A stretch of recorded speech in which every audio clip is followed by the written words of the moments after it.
Siapa dia kawan yang betul-betul baik? Tunggu tuan-tuan sakit. Tengah sihat ni semua kawan. Tengah senang ni semua kawan. Tunggu sakit lah baru tahu siapa kawan. Mintalah sakit baru tahu siapa kawan.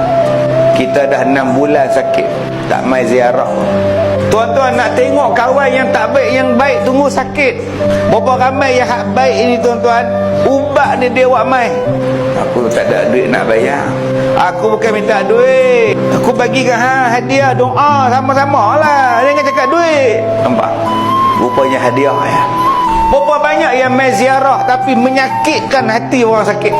Hidup yang aku ingat tak ada. Sambil gelak dia cakap tak. Orang jenis ni tu Ustaz, menyusahkan dia.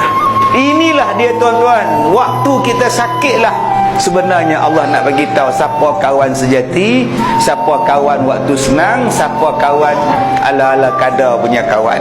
Jadi tuan-tuan, bila kita sihat, jagalah kawan tu elok-elok. Orang ni lah yang duk jaga kita.